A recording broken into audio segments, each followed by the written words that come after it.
일주일에 한 번, 목요일 오후는 제가 아들네 집을 방문하는 날입니다. 현관 비밀번호를 누르는 짧은 순간에도 저는 늘 긴장해요. 오늘은 또 며느리 이민지의 심기를 거스르는 일이 없어야 할 텐데, 아이 반찬은 입에 맞아 할 텐데, 그런 사소한 걱정들이 현관문만큼이나 무겁게 저를 짓눌렀습니다. 띠리릭 소리와 함께 문이 열리면 언제나처럼 소독약과 방향제가 뒤섞인 사람 사는 집 같지 않은 서늘한 공기가 저를 맞이하죠. 거실 풍경은 1년 내내 변함이 없어요. 아이 장난감 하나 어질러진 법 없이 벽에는 알파벳 포스터와 세계 지도, 그리고 아들 내외가 하준이와 함께 찍은 어색한 가족 사진이 그림처럼 걸려 있습니다. 5살짜리 아이가 사는 공간이라고는 믿기지 않을 만큼 모든 것이 제자리에 각을 맞춰 정돈된 모습은 언제 봐도 숨이 막혀요. 소파에 얌전히 앉아 영어 학습용 영상을 보고 있던 하준이가 저를 발견하고는 잠시 눈을 빛냈습니다. 할머니, 아이가 제게 달려오려다 주방 쪽에서 들려오는 며느리의 마른 기침 소리에 우뚝 멈춰 섰습니다. 아이는 금세 표정을 감추고는 마치 로봇처럼 제게 다가와 배꼽에 손을 모으고 꾸벅 영어로 인사를 했어요. 며느리가 가르쳤을 그 인사는 정겹기보다 서글프게 들렸습니다. 그래, 우리 하준이. 그새 또 컸네. 제가 아이 머리를 쓰다듬으려 손을 뻗자 며느리가 물티슈를 한 장 뽑아들고 다가와 아이의 손부터 닦아주었습니다. 마치 제가 외부에서 묻혀온 세균이라도 되는 듯한 행동이었죠. 늘 있는 일이라 이제는 서운할 것도 없었지만 가슴 한구석이 시리는 건 어쩔 수 없더군요. 어머님 오셨어요. 거기 소파에 잠시 앉아 계세요. 하준이 지금 집중해서 봐야 할 시간이에요. 민지는 제게 눈길 한 번 제대로 주지 않고 말했습니다. 그녀의 세상에서 저는 아들 하준이의 완벽한 교육 스케줄에 불쑥 끼어든 불청객 혹은 잠시 통제해야 할 변수 정도일 뿐이었죠. 민지는 5살 아들을 영재로 키우는데 거의 모든 것을 걸고 있었어요. 아이의 하루는 눈 뜨는 순간부터 잠드는 순간까지 분 단위로 계획되어 있었습니다. 아침에는 원어민과 함께하는 영어 유치원에 가고 오후에는 방문 교사와 함께 학습지를 풀거나 코딩 수업을 받았죠. 저녁 식사 후에는 잠들기 전까지 클래식 음악을 듣거나 교육용 다큐멘터리를 봐야 했습니다. 그 빽빽한 시간표 어디에도 아이가 숨 쉴 틈은 보이지 않았어요. 제가 싸들고 온 밑반찬들을 냉장고에 정리하는 동안에도 며느리는 제 등 뒤에 서서 사사건건 잔소리를 했습니다. 어머님, 이건 너무 짜요. 나트륨은 아이 두뇌 발달에 안 좋은 거 모르세요? 이 나물은 혹시 유기농 아니죠? 하준이는 무농약 유기농 식단만 먹여요. 그녀의 말들은 모두 하준이를 위한다는 명분 아래 날아와 제 가슴에 비수처럼 꽂혔습니다. 제가 평생 정성으로 아들 되시기를 키워냈던 모든 방식이 며느리의 세상에서는 무식하고 시대에 뒤떨어진 구시대의 유물이 되어버렸어요. 참다 못한 제가 한마디 하고야 말았습니다. 아가, 그래도 애는 좀 뛰어놀아야지. 저렇게 책상 앞에만 앉아 있어서 쓰겠니? 저 나이 때는 흙도 좀 만지고 넘어져도 봐야 크는 거야. 제 말에 민지의 표정이 싸늘하게 굳었습니다. 그녀는 들고 있던 유기농 주스팩을 식탁에 탁 소리가 나게 내려놓으며 저를 똑바로 쳐다봤어요. 그 눈에는 시어머니에 대한 존중이라고는 찾아볼 수 없는 차가운 경멸감마저 서려 있었습니다. 어머님, 하준이 인생 책임지실 거 아니잖아요. 요즘 세상이 어떤 세상인데요? 남들보다 한 발이라도 뒤처지면 그걸로 끝이에요. 어머님 때랑은 다르다고요. 그녀의 쏘아붙이는 말에 저는 더 이상 아무런 대꾸도 할 수 없었습니다. 틀린 말은 아닐지도 모르죠. 하지만 제 눈에는 하루 종일 어른들의 욕심에 이리저리 끌려다니느라 작은 얼굴에 그늘이 진 가여운 손주 녀석의 모습만 아른거렸습니다. 아들 대식이는 어릴 적 온 동네를 휘젓고 다니던 개구쟁이였는데 해가 지도록 흙투성이가 되어 들어와도 마냥 예쁘기만 했는데 제 손주는 아비가 누렸던 그 평범한 유년의 행복을 조금도 누리지 못하고 있었어요. 그렇게 1시간쯤 지났을까요? 며느리가 지갑을 챙겨 들고 일어섰습니다. 어머님, 저 앞에 마트에 금방 다녀올게요. 하준이 간식으로 먹일 청포도가 떨어져서요. 하준이 저 영상 마저 보게 해주시고 다른 건 절대 만지거나 먹이지 마세요. 그녀는 제게 명령을 내리고는 현관을 나섰습니다. 쿵 하고 문이 닫히는 소리가 들리자 거실의 공기가 조금은 부드러워지는 것 같았어요. TV 화면에 시선을 고정한 채 미동도 없던 하준이가 그제야 슬그머니 고개를 돌려 저를 바라봤습니다. 그리고는 작은 목소리로 마치 비밀 이야기라도 하듯 제게 속삭였어요. 할머니, 나 미끄럼틀 딱 한 번만 타고 싶어. 아이의 눈은 간절함으로 가득 차 있었습니다.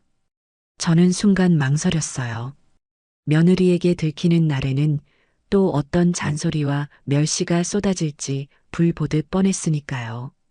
하지만 제 옷소매를 붙잡는 아이의 작은 손, 금방이라도 눈물을 터뜨릴 것처럼 그렁그렁한 눈망울을 외면할 수는 없었습니다.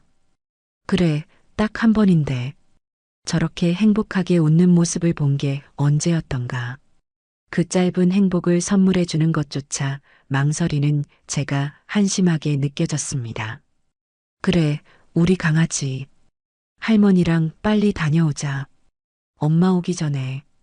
저는 하준이의 손을 잡고 마치 첩보 영화의 주인공이라도 된 것처럼 조용히 현관문을 열고 밖으로 나섰습니다. 아파트 복도의 차가운 공기와는 다른 햇살이 섞인 바깥바람이 아이와 저를 반갑게 맞아주었어요. 집에서 불과 1분도 안 되는 거리에 있는 놀이터였지만 하준이에게 그곳은 금지된 땅이나 마찬가지였습니다. 세균이 많다는 이유로 다른 아이들과 어울리면 나쁜 것을 배운다는 이유로 며느리는 하준이를 놀이터에 단 한 번도 데려간 적이 없었거든요. 놀이터에 들어서자 하준이는 잠시 어리둥절한 표정으로 주위를 둘러보더니 이내 제 손을 놓고 노란색 미끄럼틀을 향해 달려갔습니다. 아이는 서툰 몸짓으로 계단을 올라가 잠시 망설이다가 미끄러져 내려왔어요. 와! 짧은 비명과 함께 아이의 얼굴에 한박웃음이 피어났습니다. 저는 그 모습을 보는 것만으로도 가슴이 벅차올랐어요. 아이는 연신 미끄럼틀을 오르내렸고 시소에 앉아 발을 동동 구르기도 하고 그네에 앉아 하늘을 향해 다리를 쭉 뻗으며 웃었습니다. 짧은 10분 남짓한 시간이었지만 아이는 세상을 다 가진 듯 행복해 보였어요.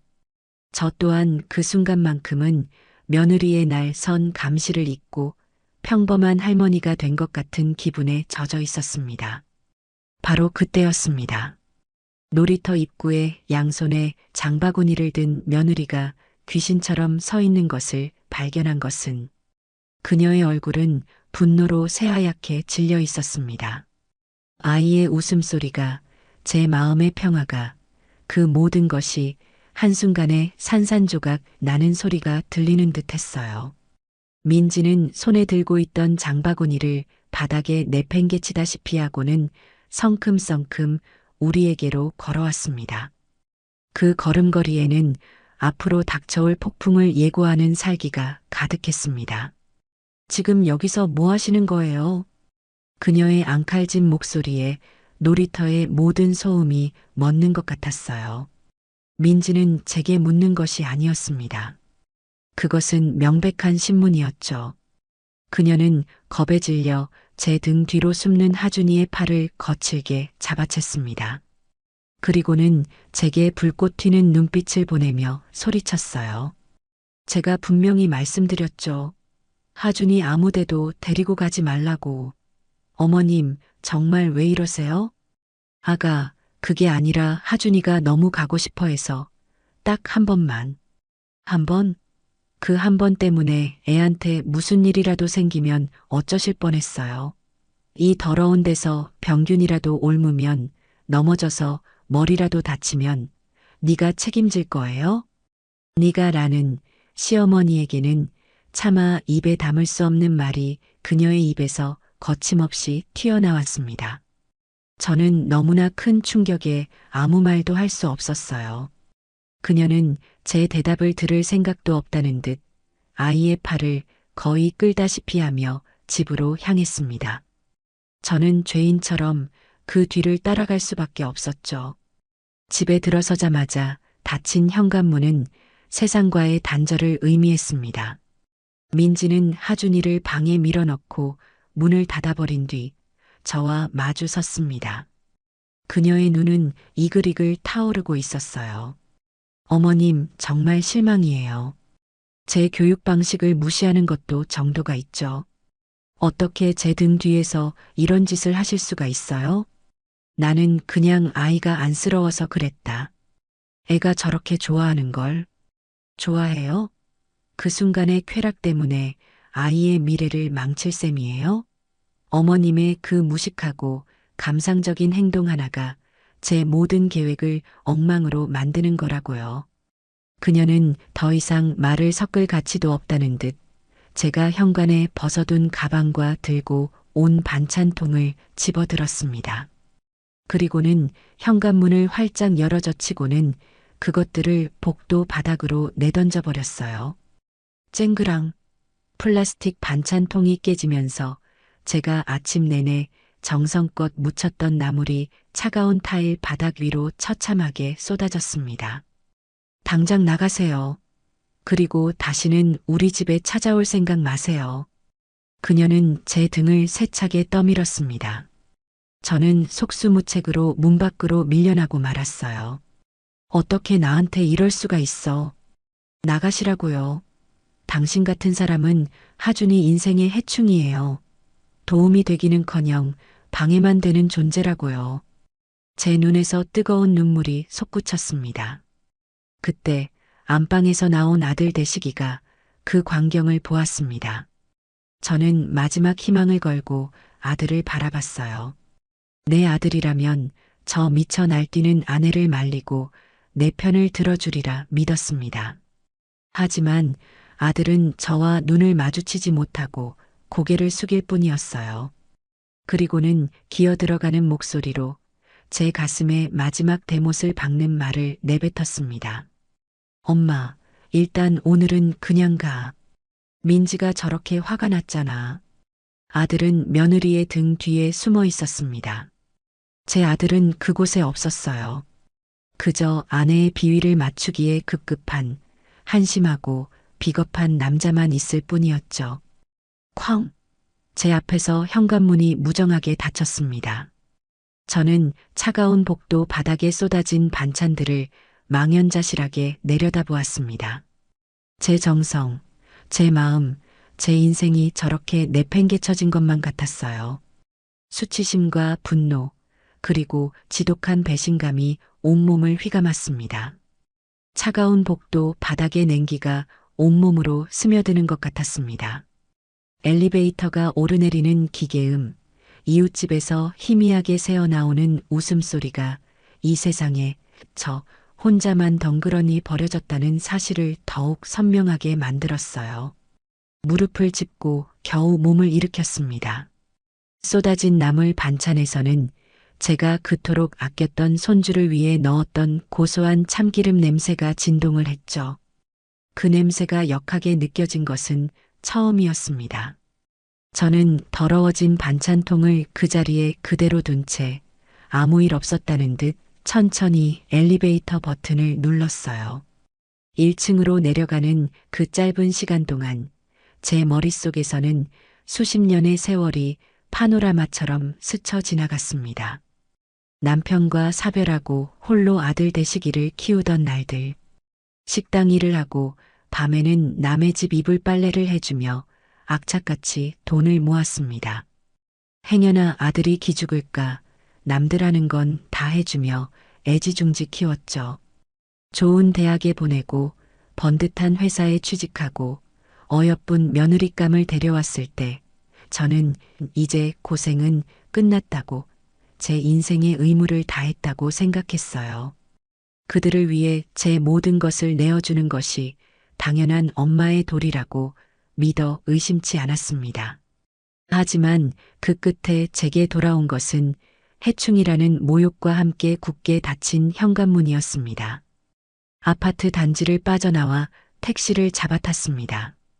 기사님이 행선지를 물었지만 집 주소가 바로 입에서 떨어지지 않았어요. 돌아갈 집, 그곳이 과연 온전한 내 집이 맞을까요?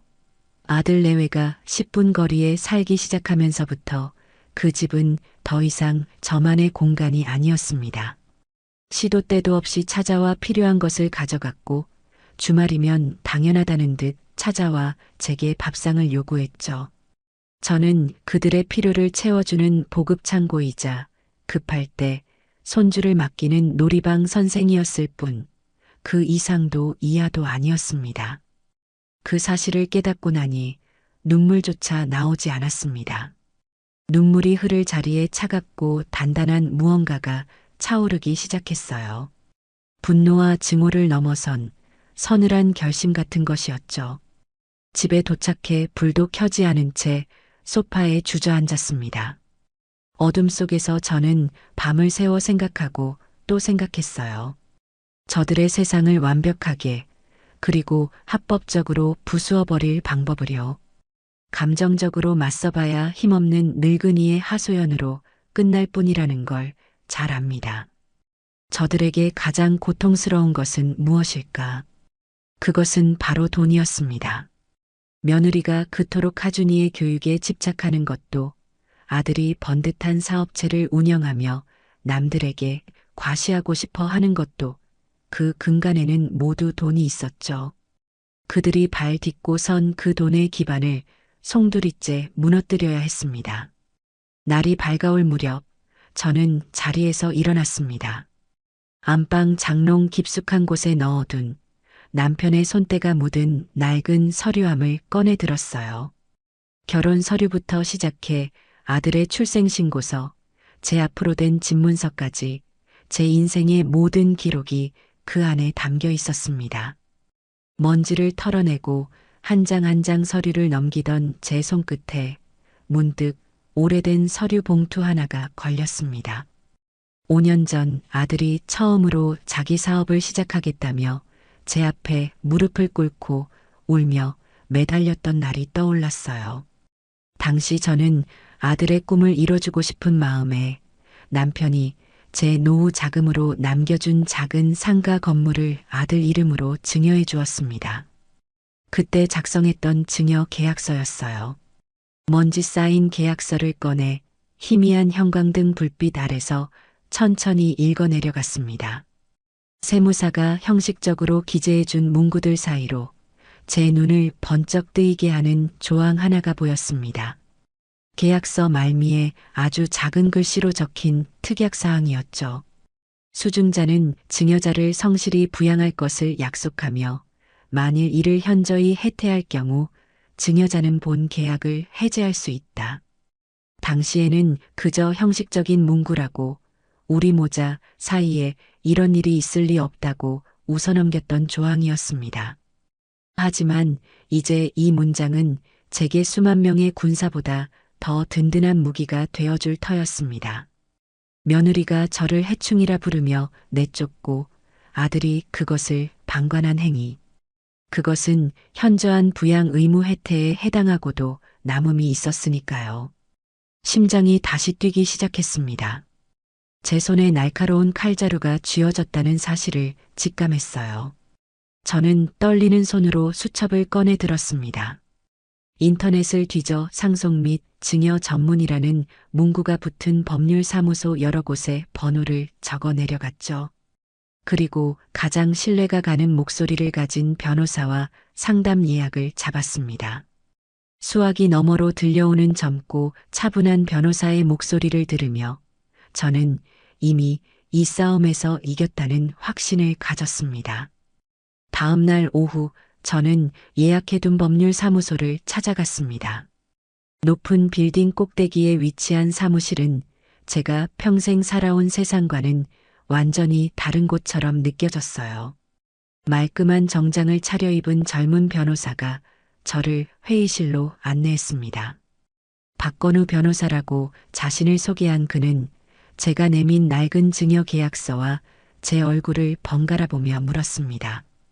어머님, 어떤 일로 찾아오셨는지 자세히 말씀해 주시겠어요? 저는 지난밤 벌어졌던 일을 최대한 감정을 배제하고 사실 그대로 덤덤하게 설명했습니다. 손주를 놀이터에 데려갔던 일, 며느리가 제게 퍼부었던 폭언과 함께 저를 집 밖으로 내쫓았던 상황, 가리고 아들의 방관까지. 이야기를 듣는 내내 박 변호사의 표정은 점점 더 굳어갔어요. 제 이야기가 끝나자 그는 잠시 안경을 고쳤으며 입을 열었습니다. 이런 말씀을 드리기 정말 송구스럽습니다만 아드님과 며느님의 행동은 민법상 부양 의무의 중대한 위반 및 범죄 행위에 해당될 소지가 매우 높습니다. 특히 어머님을 신체적으로 밀치고 집 밖으로 내쫓은 행위는 폭행 및 주거침입에 해당할 수도 있고요. 이 증여 계약서에 명시된 특약사항은 아주 결정적인 증거가 될 겁니다. 그럼 제가 증여했던 그 상가 건물을 다시 되찾아올 수 있다는 말씀이신가요? 네, 어머님. 부담부 증여의 해제 및 원상회복을 청구하는 소송을 진행할 수 있습니다. 승소 확률이 아주 높다고 판단됩니다. 물론 소송으로 가면 시간과 감정 소모가 크겠지만 그 전에 내용 증명을 통해 상대방에게 계약 해제를 통보하고 자발적인 명예 이전을 요구해 볼 수 있습니다. 아마 상대방 측에서도 변호사 자문을 구한다면 소송으로 가봐야 승산이 없다는 것을 금방 알게 될 겁니다. 박 변호사의 확신의 참말을 듣는 순간 제 마음을 짓누르던 마지막 불안감마저 사라졌습니다. 저는 그 자리에서 박 변호사에게 모든 법적 절차를 위임했어요. 그는 제게 필요한 몇 가지 서류를 안내해 주었고 곧바로 내용 증명 작성에 들어가겠다고 했습니다. 법률사무소를 나서는 제 발걸음은 올 때와는 비교할 수 없을 만큼 가볍고 단단했습니다. 이제 주사위는 던져졌어요. 그리고 이 게임의 규칙을 정하는 사람은 더 이상 아들 내외가 아닌 바로 저 서연자가 될 것이었습니다. 저는 제 인생의 칼자루를 다시 되찾아온 것입니다. 박건우 변호사에게 사건을 위임하고 며칠이 흘렀습니다. 그 시간 동안 저는 집안의 모든 묵은 짐들을 정리하기 시작했어요. 아들이 어릴 적 받았던 상장, 며느리가 처음 인사 온다며 사왔던 작은 선물, 하준이의 베네저고리까지. 한때는 제게 소중한 보물이었던 그 물건들을 하나씩 버린 때마다 제 마음속에 남아있던 미련과 연민의 찌꺼기들도 함께 떨어져 나가는 기분이었습니다. 집이 텅 비어갈수록 제 마음은 오히려 더 단단하고 명료해졌어요. 그리고 마침내 박 변호사로부터 연락이 왔습니다. 증여계약 해제 및 원상회복 요구라는 서늘한 제목이 달린 내용 증명이 아들 내외의 주소지로 발송되었다는 통보였죠. 등기우편이었으니 아마 다음 날이면 그들의 손에 들어갈 터였습니다. 그 서류 한 장이 그들의 안온한 일상에 어떤 파장을 불러일으킬지 상상하니 제 입가에 희미한 미소가 번졌습니다. 그것은 통쾌함이라기보다는 정의가 실현되기 직전의 고요한 기대감에 가까웠어요. 예상대로 다음 날 오후부터 제 휴대전화가 미친 듯이 울리기 시작했습니다. 발신자는 아들, 내 사랑 대식이라고 저장되어 있는 이름이 액정 위에서 쉴 새 없이 번쩍였어요. 저는 그 전화를 받지 않았습니다. 소파에 앉아 태연하게 드라마를 보면서 벨소리가 울리고 끊어지기를 수십 번 반복하는 것을 그저 지켜볼 뿐이었죠. 전화벨 소리는 마치 패배자의 절규처럼 들렸습니다. 그들이 지금 얼마나 당황하고 얼마나 분노하고 또 얼마나 두려워하고 있을지 눈에 선했어요. 매달 그 상가에서 나오는 월세 수백만 원은 그들의 풍족한 생활을 유지해주는 든든한 기둥이었으니까요. 고급 아파트의 관리비를 내고 며느리의 명품 가방값을 치르고 하준이의 비싼 교육비를 감당하게 해주던 그 화수분이 하루아침에 사라질 위기에 처한 겁니다. 전화를 받지 않자 이번에는 문자 메시지가 쏟아져 들어오기 시작했습니다. 처음에는 엄마, 이게 다 뭐야? 무슨 오해가 있는 것 같은데 전화 좀 받아라는 아들의 당황한 메시지가 도착했어요. 저는 그 문자를 읽고는 아무런 답장도 하지 않았습니다. 잠시 후, 이번에는 며느리에게서 장문의 메시지가 왔습니다. 어머님, 저희가 죽을 죄를 지었습니다. 그날은 제가 너무 경솔했어요. 제발 한 번만 만나서 이야기해요. 이렇게 법으로 해결할 문제 아니잖아요. 그녀의 문자에서는 다급함과 불안함이 고스란히 느껴졌습니다. 불과 며칠 전 저를 해충이라 부르며 내쫓던 그 기세등등한 모습은 온데간데 없었죠. 하지만 저는 흔들리지 않았어요. 이미 엎질러진 물이었고 깨진 그릇이었습니다. 이제 와서 주워 담으려는 그들의 위선적인 몸짓에 놀아날 생각은 추호도 없었으니까요. 그날 밤 그들은 제 집 앞까지 찾아왔습니다. 굳게 닫힌 현관문 앞에서 초인종을 누르고 문을 두드리며 제 이름을 애타게 불렀죠. 엄마, 문 좀 열어봐. 얼굴 보고 이야기해. 어머님, 제발요. 이러지 마세요. 문 하나를 사이에 두고 들려오는 그들의 목소리는 제게 아무런 감흥도 주지 못했습니다. 저는 이어폰을 끼고 볼륨을 높인 채 거실에 누워 눈을 감았어요. 그들의 목소리가 멀어질수록 제 마음은 오히려 더 평온해졌습니다. 한참을 문 앞에서 서성이다 돌아가는 그들의 발소리를 들으며 저는 이 싸움의 주도권이 완벽하게 제게 넘어왔음을 실감했습니다. 다음 날 박 변호사에게서 다시 연락이 왔습니다. 아들 내외가 변호사를 선임했고 상대 측 변호사로부터 연락이 왔다는 이야기였어요. 아무래도 그쪽 변호사도 승산이 없다고 판단한 모양입니다. 소송까지 가지 않고 합의를 통해 원만하게 명의를 이전하고 싶다는 의사를 전해왔습니다. 어머님 뜻은 어떠신지요? 그렇게 하시죠. 대신 조건이 있습니다. 다시는 제 앞에 나타나지 않겠다는 약속을 받아주세요. 법적으로요. 알겠습니다. 접근금지 가처분 신청도 함께 준비해서 합의서에 해당 내용을 명시하도록 하겠습니다. 모든 것이 제 계획대로, 아니 계획보다 더 순조롭게 진행되고 있었습니다. 그들은 아마 소송으로 갔을 때 자신들에게 닥쳐올 더 큰 불이익, 예컨대 폭행 사실 등이 알려지면서 감당해야 할 사회적 평판 하락까지 계산했겠죠. 저항 한번 제대로 못 해보고 백기를 든 것입니다. 며칠 뒤 저는 박 변호사의 사무실에서 아들 내외의 대리인과 마주 앉았습니다. 아들 내외는 차마 제 얼굴을 볼 자신이 없었는지 변호사만 보냈더군요. 저는 덤덤한 표정으로 상가 명의를 제게 다시 이전한다는 합의서와 향후 어떠한 형태로든 제게 연락하거나 접근하지 않겠다는 각서에 서명했습니다. 펜 끝으로 제 이름을 적어 내려가는 순간 저는 제 인생에서 가장 무겁고 질긴 족쇄 하나를 끊어내는 듯한 해방감을 느꼈어요. 법의 이름으로 저는 그들에게서 완벽한 독립을 쟁취한 것입니다. 이제 그들은 더 이상 제 아들과 며느리가 아니었습니다. 그저 제 인생에서 완벽하게 지워내야 할 과거의 오점일 뿐이었죠. 상가 건물의 등기권리증이 다시 제 손에 들어온 바로 다음 날 저는 한치의 망설임도 없이 부동산 중개소 여러 곳에 건물을 급매물로 내놓았습니다.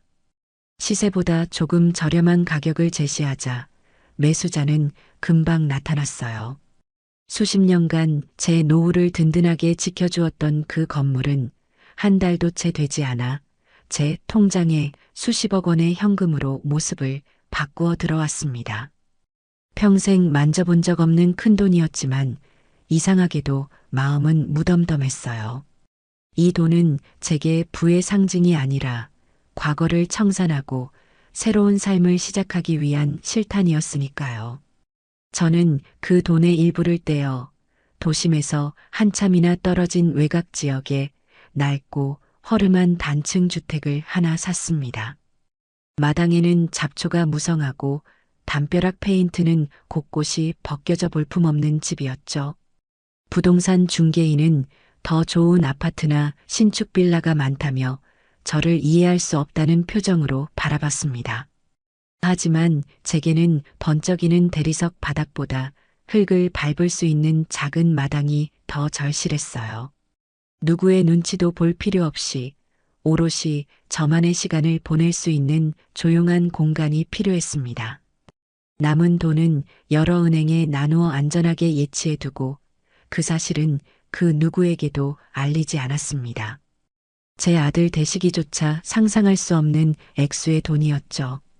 제가 새로운 보금자리에서 조용한 날들을 보내는 동안 아들 내외의 삶은 예상했던 것보다 훨씬 더 빠르고 처참하게 무너져 내리고 있었습니다. 그 소식은 제가 굳이 찾아보지 않아도 과거 인연을 맺었던 동네 사람들을 통해 제 귀에까지 흘러들어왔어요. 가장 먼저 타격을 입은 것은 그들의 주거 환경이었습니다. 매달 꼬박꼬박 들어오던 상가 월세가 끊기자 그들은 강남의 고급 주상복합 아파트 관리비와 대출 이자를 감당할 수 없게 되었죠. 결국 그곳에서 쫓겨나다시피 이사했다는 소식이 들려왔습니다. 새로 옮겨간 곳은 서울에서도 가장 집값이 저렴하다는 변두리의 낡은 빌라 2층이라고 했어요. 하준이의 글로벌 인재 프로젝트를 위해 고집했던 강남 학군과는 아주 멀어진 셈입니다. 주 수입원이 사라지자 아들의 작은 사업체도 급격하게 기울기 시작했습니다. 직원들 월급이 밀리기 시작했고 거래처에서는 신용을 잃었죠. 한때는 유망한 젊은 사업가로 불리며 으스대던 아들은 이제 하루가 멀다 하고 빚 독촉에 시달리는 신세가 되었다고 합니다. 며느리 민지의 상황은 더욱 비참했어요. 그녀는 자신의 분신처럼 아끼던 명품 가방과 옷들을 중고 거래 사이트에 헐값으로 내놓으며 생활비를 마련하고 있다는 소문이 돌았습니다. SNS에 온갖 화려한 일상을 과시하며 친구들의 부러움을 한 몸에 받던 그녀의 자존심이 얼마나 구겨졌을지 상상하기 어렵지 않았습니다. 저는 그 소식들을 들으며 어떤 감정도 느끼지 않으려 애썼습니다.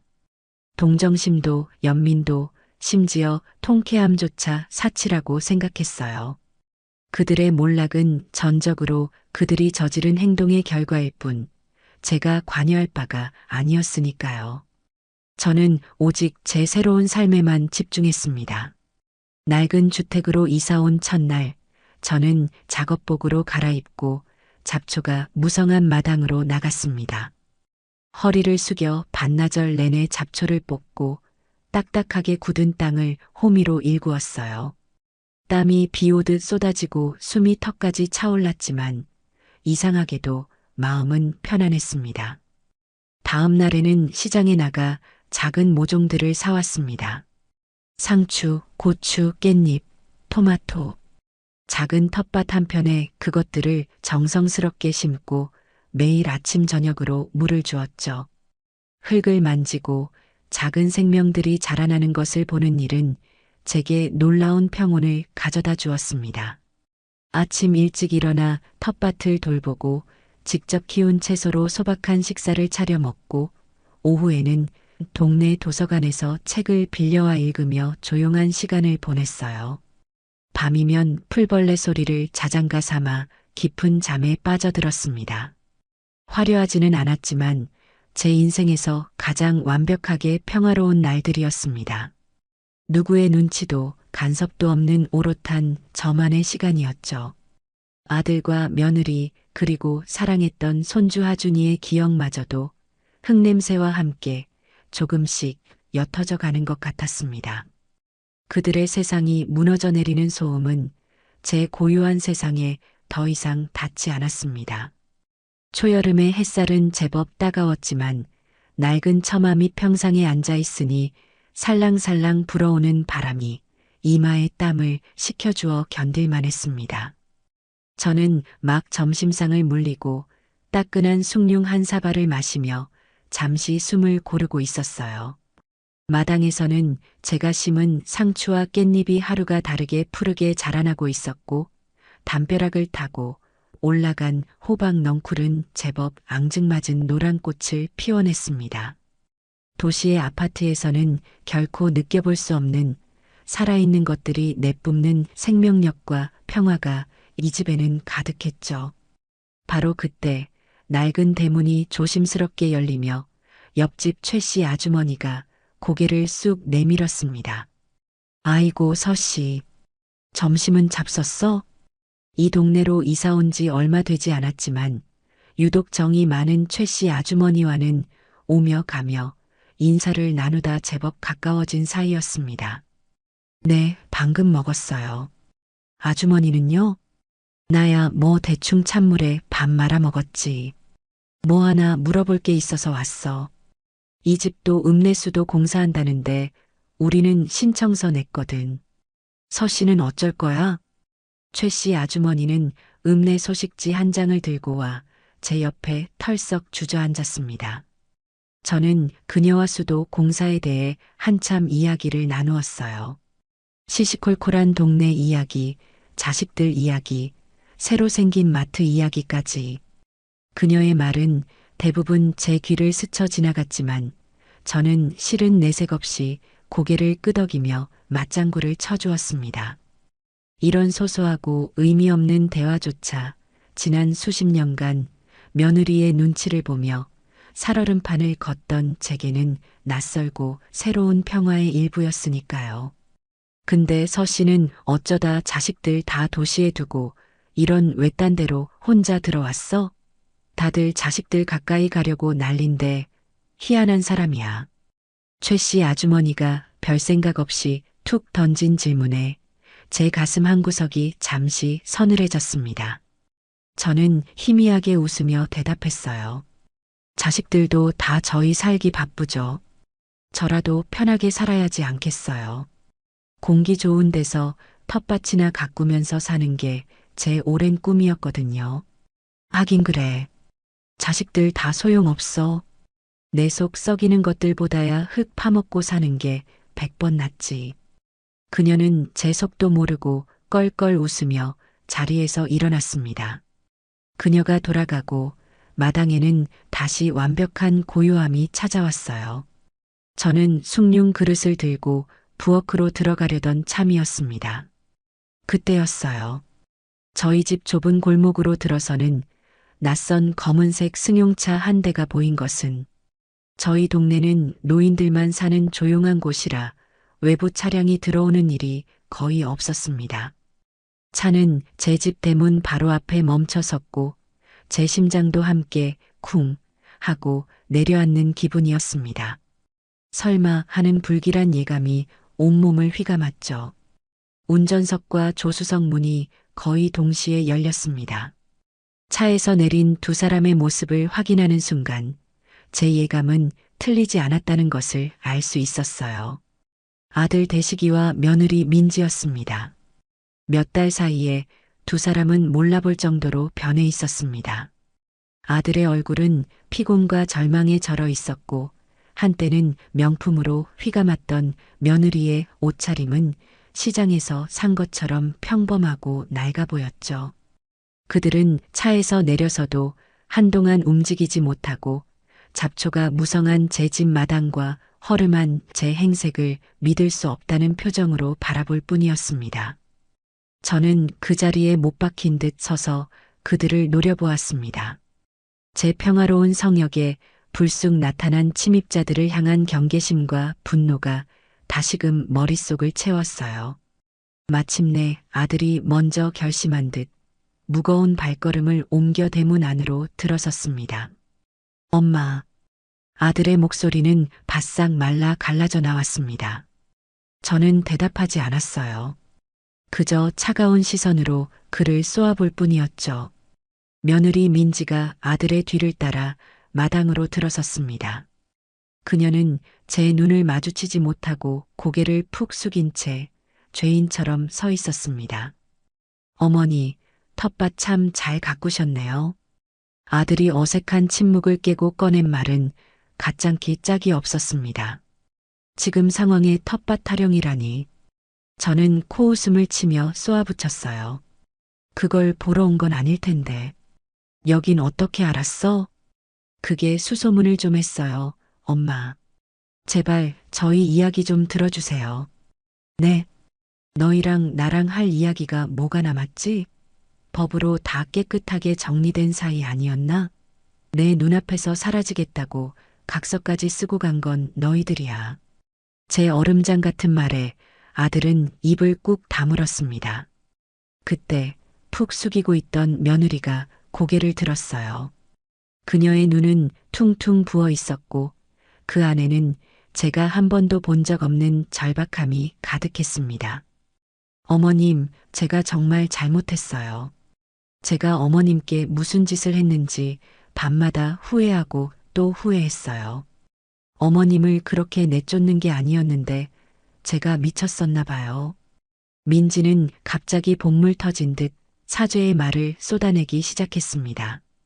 그녀의 목소리는 진심처럼 들릴 만큼 애절했고 눈에서는 굵은 눈물방울이 뚝뚝 떨어져 내렸죠. 제가 그때는 너무 스트레스가 심했어요. 하준이 남들보다 뒤처지게 만들고 싶지 않다는 압박감에 사방이 다 적인 것 같고 어머님의 모든 말씀이 제 교육 방식을 비난하는 것처럼 들렸어요. 제가 정말 어리석고 못났어요, 어머님. 그래서 저는 그녀의 긴 참회를 짧은 한마디로 잘라버렸습니다. 그래서 나를 해충이라고 부르고 내쫓고 내 아들놈은 그걸 보고도 못 본 척했다? 스트레스가 심하면 시어미한테 그래도 되는 거였어?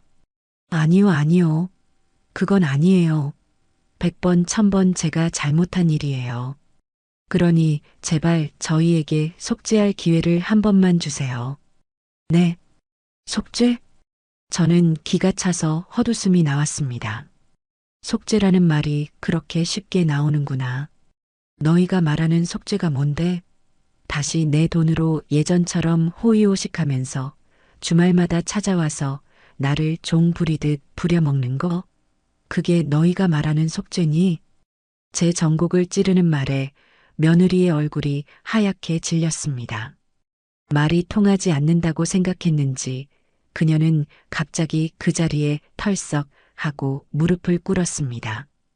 흙먼지가 묻는 것도 아랑곳하지 않고 그녀는 흙바닥에 이마가 닿을 듯 머리를 조아렸어요. 아들도 망설이다가 아내의 옆에 따라 무릎을 꿇었습니다. 어머님, 저희가 정말 죽을 죄를 지었습니다. 제발 용서해 주세요. 며느리는 거의 울부짖듯 외쳤습니다. 그 모습은 분명 처절했지만 제 마음은 조금도 움직이지 않았어요. 오히려 저들의 저희가 너무나 투명하게 보여서 헛웃음만 나올 뿐이었습니다. 저희 이제 정말 가진 게 아무것도 없어요. 살던 집에서도 쫓겨나고 대식이 아빠 사업도 망하기 직전이에요. 어머님이 아니면 저희는 길거리에 나앉게 생겼다고요. 결국 본심이 나오고야 말았습니다. 용서를 구하는 것도 속죄를 하겠다는 것도 결국은 돈 때문이었습니다. 저는 그들을 내려다보며 차갑게 말했어요. 너희가 길거리에 나앉든 굶어 죽든 그게 나랑 무슨 상관이지? 어머님, 어떻게 그런 말씀을... 왜 내가 틀린 말했어? 너희가 내쫓을 땐 언제고 이제 와서 살려달라고 매달리는 꼴이 우습지도 않구나. 하준이가 할머니를 매일 찾아요. 할머니는 어디 갔냐고, 왜 우리 집에 안 오냐고 밤마다 울어요. 불쌍한 우리 하준이 생각해서라도 제발 저희를 용서해 주세요. 며느리는 마지막 카드인 양하준이의 이름을 꺼내 들었습니다. 하지만 그 이름은 더 이상 제게 통하지 않았어요. 저는 오히려 더 싸늘한 목소리로 대꾸했습니다. 그 입으로 하준이 이름 들먹이지 마. 네가 애 인생의 해충이라며. 그런 해충한테 애를 다시 맡길 수는 없지. 그리고 너는 네 아들 교육에 그토록 유난을 떨면서 사람한테 못할 짓하고 무릎 꿇고 비는 게 어떤 건지는 안 가르쳤나 보구나. 네 아들이 뭘 보고 배우겠어? 제 말은 날카로운 비수가 되어 며느리의 가슴에 박혔을 겁니다. 그녀는 더 이상 아무 말도 하지 못하고 그저 서럽게 울기만 했어요. 저는 무릎 꿇고 있는 그들을 그대로 둔 채 몸을 돌려 수도가로 향했습니다. 그리고는 아까 하던 일을 마저 하기 시작했죠. 평상 위에 널어둔 숭늉 그릇과 밥그릇을 들고 와 설거지를 하기 시작했어요. 싸 하고 시원하게 쏟아지는 물소리가 그들의 울음소리를 덮었습니다. 저는 그들의 존재를 완전히 지워버린 사람처럼 그릇을 닫고 텃밭에서 뜯어온 상추를 씻었습니다. 그들이 울든 말든 무릎이 저리든 말든 제 알 바가 아니었습니다. 그들이 제게 주었던 고통과 모멸감에 비하면 그깟 무릎 꿇는 것쯤은 아무것도 아니었으니까요. 얼마나 시간이 흘렀을까요? 제가 설거지를 마치고 젖은 손을 옷에 닦으며 돌아보았을 때도 그들은 여전히 그 자리에 무릎을 꿇고 있었습니다. 며느리의 울음소리는 이제 거의 그쳐 있었고 아들은 고개를 푹 숙인 채 땅바닥만 내려다보고 있었죠. 마당에는 무거운 침묵만이 감돌았습니다. 그 침묵 속에서 그들은 깨달았을 겁니다. 저의 결심이 얼마나 단단한지를, 그리고 더 이상 어떤 말이나 행동으로도 제 마음을 되돌릴 우수 없다는 것을요. 마침내 아들이 먼저 자리에서 일어섰습니다. 흙이 잔뜩 묻은 무릎을 힘없이 털어내며 그는 넋이 나간 아내의 팔을 잡아 일으켜 세웠죠. 돌아가는 그들의 뒷모습은 제가 기억하는 그 어떤 모습보다도 처량하고 왜소했습니다. 제게서 모든 것을 빼앗긴 패배자의 모습 그대로였죠. 그들은 대문 앞에서 마지막으로 한 번 더 저를 돌아보았지만 저는 그들에게 눈길조차 주지 않았습니다.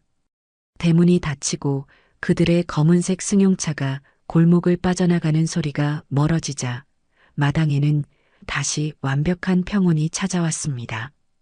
마치 시끄러운 소나기가 한바탕 지나간 뒤의 고요함 같았죠. 그들이 다녀간 후 저는 오히려 마음이 더 후련하고 단단해지는 것을 느꼈습니다. 완벽한 복수는 그들의 재산을 빼앗는 것에서 끝나는 것이 아니었습니다. 그들의 눈물과 사죄 앞에서도 조금도 흔들리지 않는 강철 같은 내 마음을 확인하는 것. 그것이 진정한 복수의 완성이었죠. 이제 모든 것은 끝났습니다. 저는 오롯이 저만의 시간을, 누구에게도 방해받지 않는 평온을 되찾은 것입니다. 하지만 그들의 시도는 그것으로 끝나지 않았습니다. 며칠 뒤 모르는 번호로 전화가 걸려왔어요. 받을까 말까 망설이다 받았더니 수화기 너머에서는 이모, 그러니까 제 여동생의 목소리가 들려왔습니다. 언니 맞지? 이게 몇 년 만이야. 그래, 나다. 무슨 일이냐?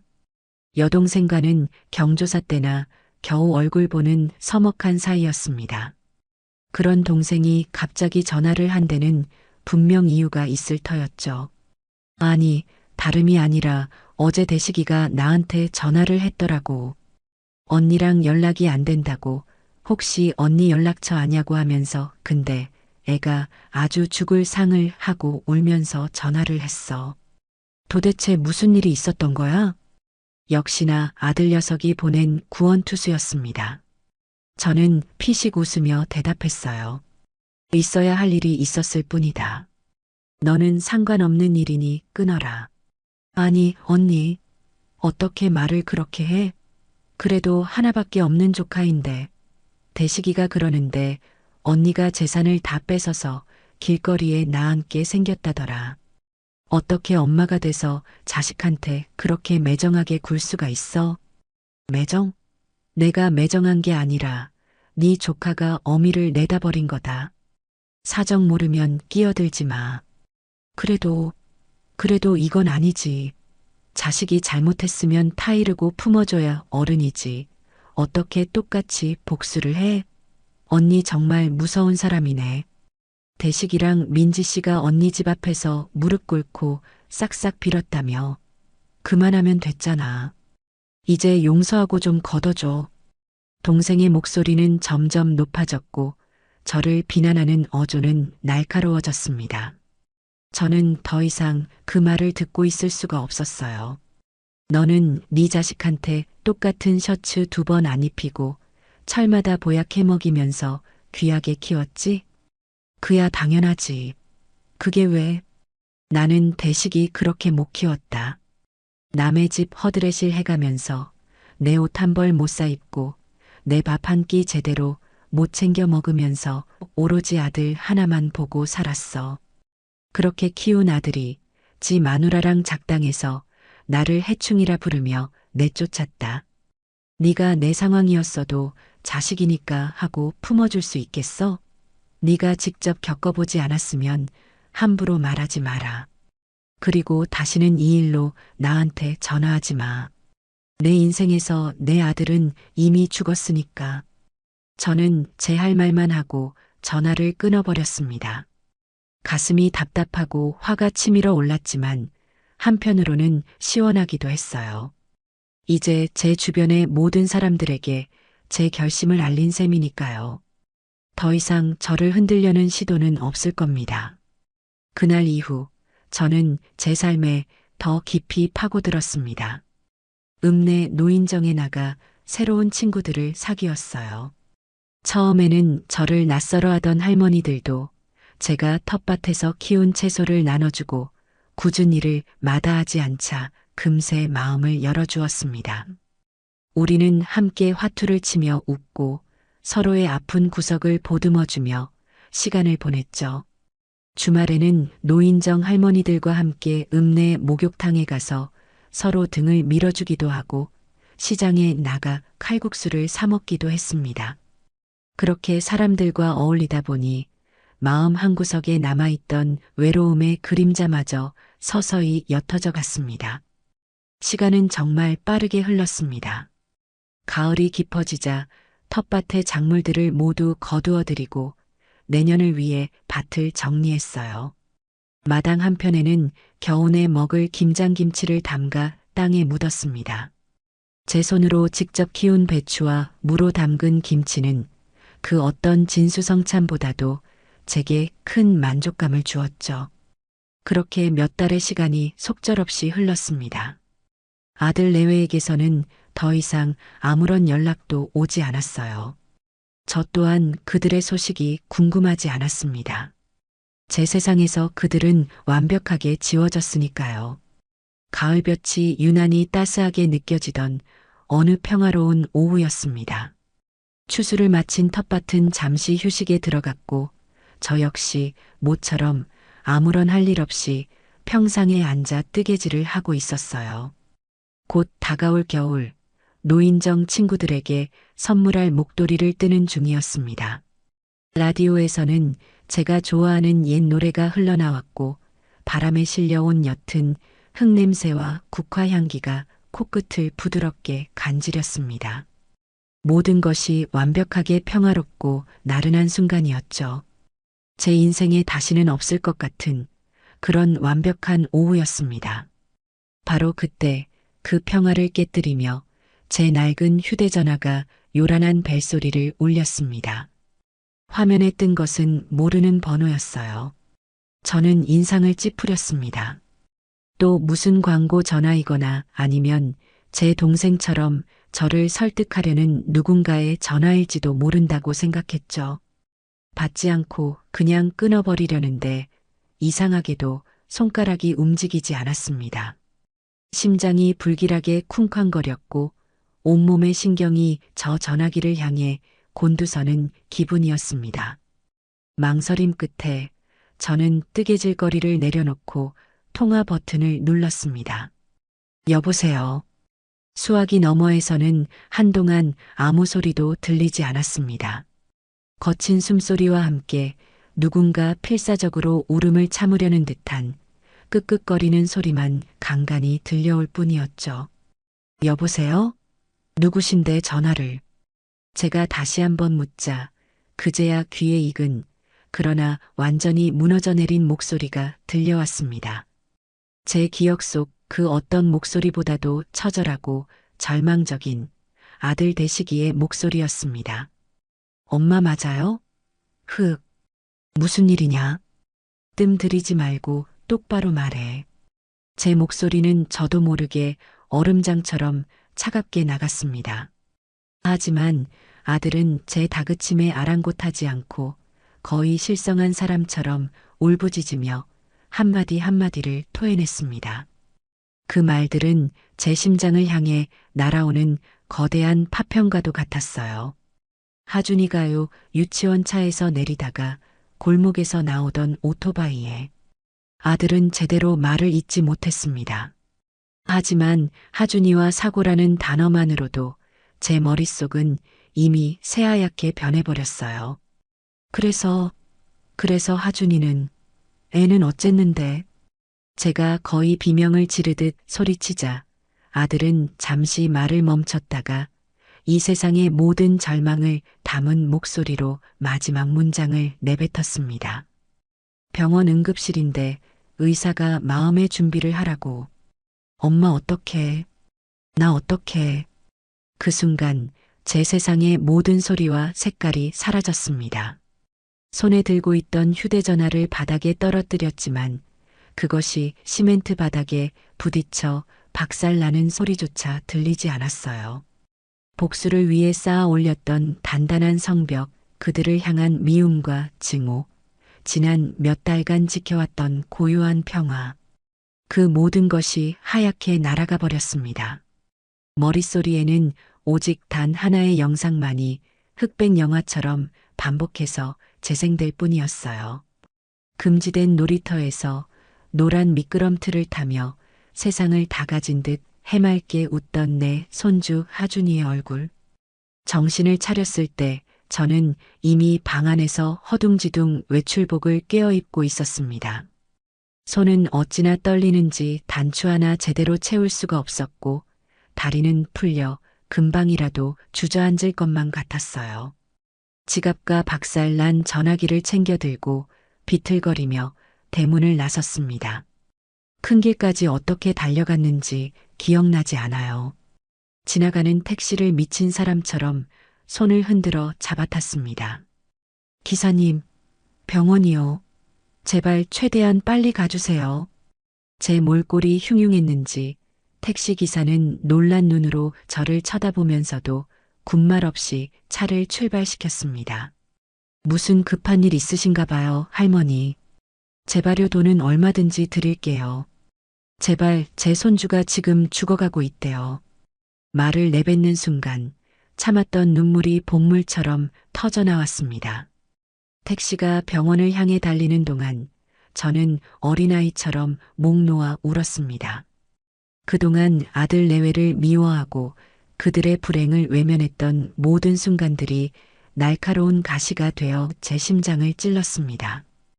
복수에 눈이 멀어 가장 소중한 것을 돌아보지 못한 어리석은 할머니. 그게 바로 저의 모습이었어요.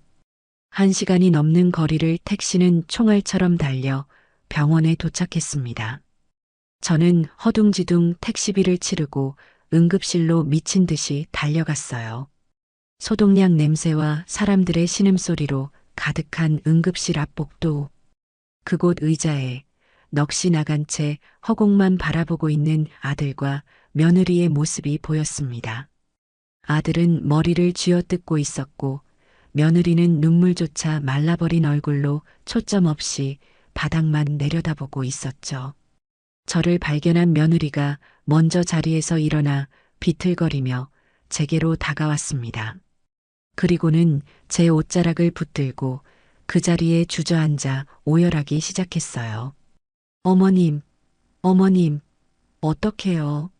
제가 잠시 가게 앞에 나온 손님이랑 이야기하는 사이에 하준이가 차가 오는 걸 못 보고 어떡해요, 우리 하준이. 한때는 저를 해충이라 부르며 내쫓았던 며느리였습니다. 하지만 그 순간 그녀는 더 이상 제 복수의 대상이 아니었어요. 그저 죽어가는 자식을 눈앞에 둔 세상에서 가장 가여운 어미일 뿐이었습니다. 의사는 어딨어? 하준이는 내 손주 얼굴 좀 보자. 제가 울부짖으며 묻자 아들이 다가와 제 팔을 붙들었습니다. 수술 들어갔어요. 그런데 뇌 손상이 너무 심해서 수술이 끝나도 깨어날 확률이 거의 없다고. 엄마 나 무서워서 죽을 것 같아. 우리는 서로를 부둥켜 안고 울었습니다. 원망도 증오도 복수도 모두 부질없었습니다. 그저 똑같은 절망 앞에 선 가족이라는 잔인한 사실만이 우리를 휘감을 뿐이었습니다. 응급실의 소란스러움이 거짓말처럼 멀어지고 우리는 수술실 앞 복도에 차가운 플라스틱 의자에 나란히 앉아 있었습니다. 몇 시간이 흘렀는지 지금이 밤인지 낮인지조차 분간할 수 없었어요. 하얀 벽과 천장의 형광등 불빛만이 우리의 그림자를 시체처럼 바닥에 길게 늘어뜨리고 있었죠. 아들 대식이는 두 손에 얼굴을 묻은 채 미동도 없었고 며느리 민지는 넋이 나간 사람처럼 허공의 한 점만을 응시하고 있었습니다. 우리 사이에는 그 어떤 대화도 위로도 존재하지 않았습니다. 오직 수술실 문 위에 켜진 붉은 등만이 우리 세 사람의 심장을 짓누르는 유일한 현실이었습니다. 얼마나 지났을까요? 수술실 문이 열리고 파란 수술복을 입은 의사가 나왔습니다. 우리는 약속이라도 한 듯 동시에 자리에서 튀어올랐어요. 의사는 피곤해 절은 얼굴로 마스크를 벗으며 입을 열었습니다. 수술은 일단 급한 불은 껐습니다. 출혈은 잡았고 파열된 장기도 봉합했습니다. 그럼 우리 하준이 이제 괜찮은 건가요? 네. 살 수 있는 거죠? 며느리가 의사의 팔을 붙들고 미친 사람처럼 매달렸습니다. 하지만 의사의 표정은 조금도 밝아지지 않았어요. 그는 잠시 말을 고르다 무겁게 입을 열었습니다. 진짜 문제는 머리입니다. 사고 당시 충격으로 인한 뇌 손상이 너무 심각합니다. 뇌압을 낮추기 위해 할 수 있는 조치는 모두 취했지만 의식은 돌아오지 않고 있습니다. 지금부터가 정말 고비입니다. 마음의 준비를 단단히 하셔야 할 것 같습니다. 마음의 준비라는 말. 응급실에서 아들에게 들었던 그 잔인한 말이 의사의 입을 통해 다시 한번 확인되는 순간 며느리는 그 자리에 주저앉아 목 놓아 울기 시작했습니다. 아들은 아내를 부축할 생각도 못하고 망연자실한 표정으로 의사에게 되물었어요.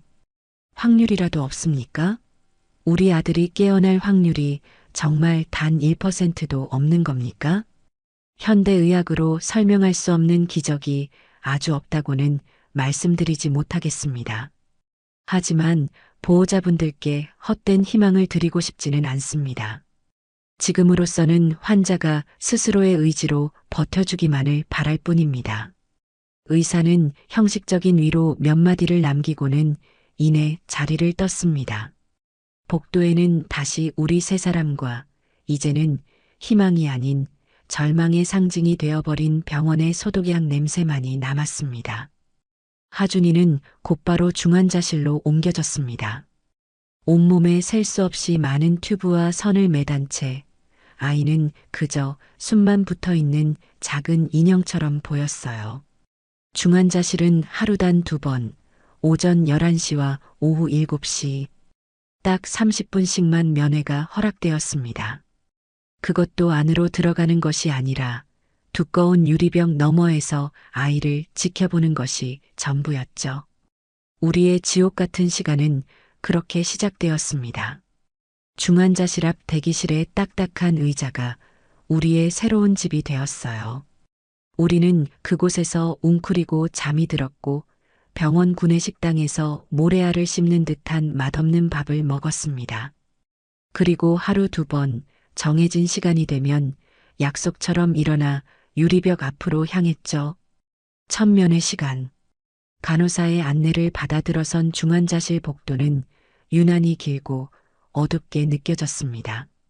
마침내 하준이가 누워있는 병실 앞 유리벽에 섰을 때 저는 차마 제 눈앞의 광경을 믿을 수가 없었어요. 며칠 전까지만 해도 제게 미끄럼틀을 태워달라며 웃던 아이는 온데간데 없고 머리에 붕대를 칭칭 감고 인공호흡기에 의지에 겨우 숨을 쉬고 있는 작은 생명체만이 누워 있었습니다. 삑, 삑, 삑. 아이의 심장 박동을 알리는 기계음만이 하준이가 아직 이 세상에 있다는 유일한 증거였습니다. 하준아 엄마야. 엄마 목소리 들려? 며느리는 유리벽에 이마를 기댄 채 미친 사람처럼 아이의 이름을 불렀습니다. 그녀의 손이 유리벽을 절박하게 더듬었지만 그 차가운 감촉만이 그녀에게 돌아올 뿐이었죠. 아들은 아무 말도 하지 못하고 그저 주먹으로 입을 막은 채 소리 없이 눈물을 흘렸습니다. 저 역시 유리벽에 손을 얹었습니다. 따뜻해야 할 아이의 이마 대신 차갑고 단단한 유리의 감촉만이 제 손바닥에 와닿았습니다. 내 강아지 할미 왔다. 할미가 우리 하준이 보러 왔어. 무서워하지 마. 응? 할미가 여기서 계속 지켜줄게. 제 목소리는 형편없이 갈라지고 떨렸습니다.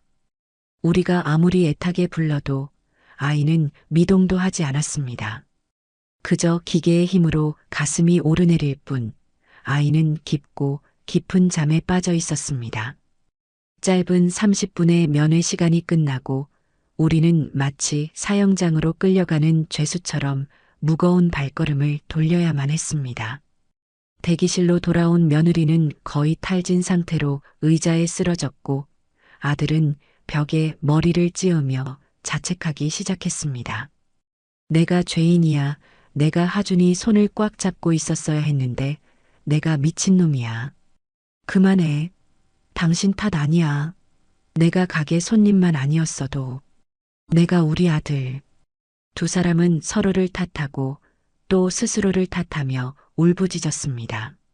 저는 그 모습을 보며 이 모든 비극이 어쩌면 저의 지독한 복수에서 시작된 것은 아닐까 하는 죄책감에 숨조차 쉴 수 없었습니다. 제가 그들을 용서하고 조금만 더 일찍 손을 내밀었더라면 그들이 그렇게 구석으로 내몰리지는 않았을 텐데. 그랬다면 이런 끔찍한 사고도 일어나지 않았을지 모른다는 생각이 머릿속을 떠나지 않았어요. 시간이 흐르면서 대기실의 다른 보호자들과도 조금씩 안면을 트게 되었습니다. 제 옆자리에는 늘 하얀 손수건으로 눈물을 닦던 저와 나이가 비슷해 보이는 할머니 한 분이 계셨어요. 그분은 저보다 먼저 제게 말을 걸어왔습니다. 아기 할머니는 여기 온 지 얼마나 됐어요? 오늘로 사흘째입니다. 그쪽은요? 나는 석 달이 다 되어가요. 우리 손주 녀석, 뺑손이 사고를 당해서 저 안에서 아직도 나오지를 못하고 있네. 그 할머니의 말에 저는 가슴이 철렁 내려앉았습니다. 석 달. 그것은 제게 영원과도 같은 시간이었습니다. 힘들죠? 처음 일주일이 제일 힘들어요. 잠도 안 오고 밥도 안 넘어가고 사람이 피가 마르지. 근데 더 무서운 게 뭔지 알아요? 그 시간에 익숙해지는 거예요. 저 기계 소리가 익숙해지고 우리 손주가 저기 누워 있는 게 익숙해지고 그러다 보면 덜컥 겁이 나. 내가 지금 제정신인가 싶어서. 그녀는 덤덤하게 말했지만 그 목소리에는 감히 상상할 수 없는 깊이의 고통이 배어 있었습니다. 우리는 그 후로도 종종 이야기를 나누었어요. 서로의 손주가 얼마나 예뻤는지, 얼마나 똑똑했는지, 얼마나 사랑스러웠는지에 대해 이야기하며 잠시나마 고통을 잊으려 애썼습니다. 그것은 같은 지옥을 걷는 사람들만이 나눌 수 있는 처절한 동지애였습니다. 하루, 이틀, 일주일. 시간은 더디게 흘러갔지만 하준이의 상태는 조금도 나아지지 않았습니다. 의사는 매일 똑같은 말만 반복했어요. 상태는 안정적이지만 의식은 돌아오지 않고 있습니다. 그 안정적이라는 말이 오히려 더 큰 절망으로 다가왔습니다. 차라리 나빠지기라도 하면 소리내어 울기라도 할 텐데 아무런 변화 없는 그 상태는 우리의 희망을 아주 천천히 그리고 잔인하게 갉아먹고 있었어요. 며느리는 점점 더 쇠약해져 갔습니다. 그녀는 이제 울 기력도 없는지 그저 멍하니 유리병 너머의 아들만 바라볼 뿐이었습니다. 아들은 술에 의지하기 시작했어요. 밤이면 병원 밖 편의점에서 몰래 소주를 사와 마시고는 괴로운 잠에 빠져들곤 했습니다. 저는 그런 그들을 위해 억지로 죽을 쑤어 먹이고 더러워진 옷을 챙겨 병원 세탁실에서 빨래를 했습니다. 한때는 증오의 대상이었던 그들을 이제는 제가 돌보고 있었습니다. 그것은 용서나 화해가 아니었습니다. 하준이라는 이름 아래 우리는 서로에게 기댈 수밖에 없는 위태로운 존재들이 되어버렸으니까요. 유리병 너머의 손주는 그렇게 우리를 하나의 운명 공동체로 다시 묶어놓고 있었습니다. 열흘이 넘는 시간이 지났습니다. 병원 복도의 딱딱한 의자는 이제 제 몸의 일부처럼 익숙해졌고 소독약 냄새는 공기처럼 당연하게 느껴졌어요. 우리는 이제 더 이상 서로를 탓하거나 울부짖지 않았습니다. 그럴 힘조차 남아있지 않았거든요. 그저 기계처럼 정해진 시간에 면회를 하고 맛없는 밥을 먹고 꾸벅꾸벅 졸다가 깨기를 반복할 뿐이었습니다.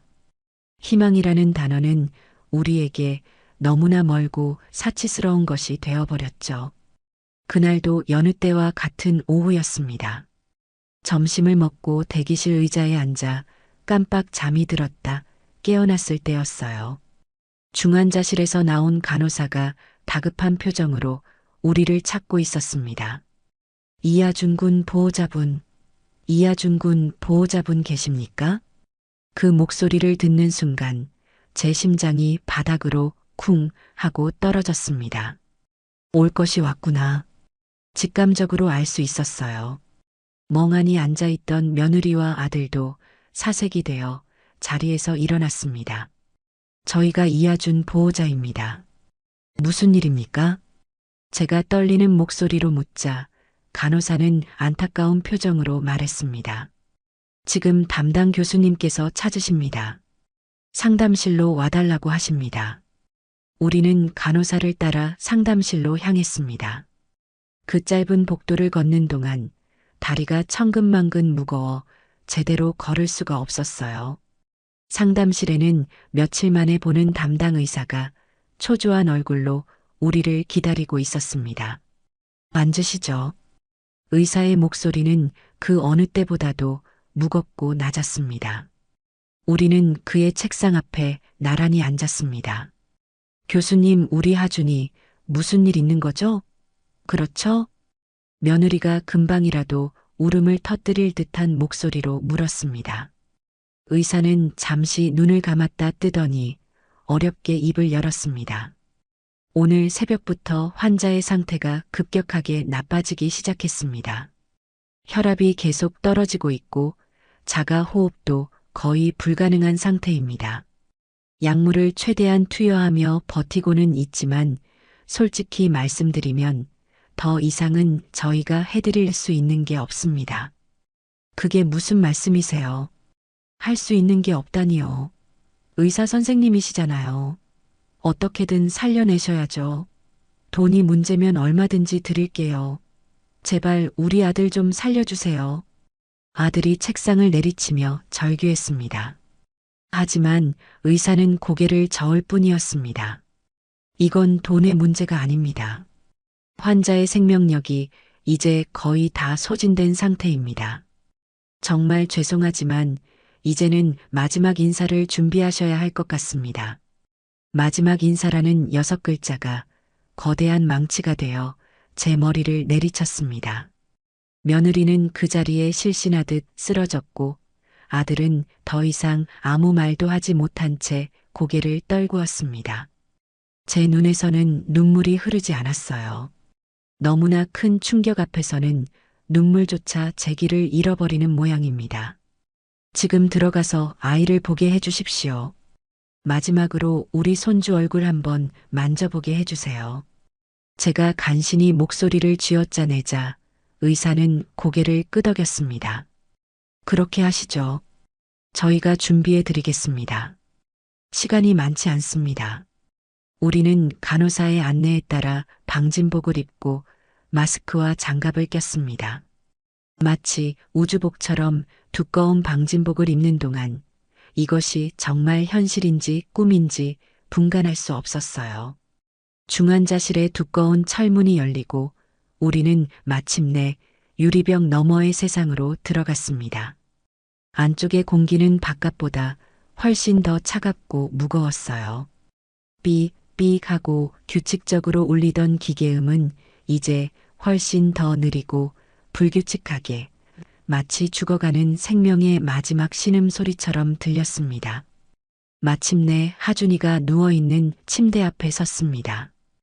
유리병 너머로만 보던 아이의 얼굴을 이렇게 가까이서 보는 것은 사고 이후 처음이었습니다. 아이의 얼굴은 퉁퉁 부어 있었고 핏기 하나 없이 밀랍 인형처럼 창백했어요.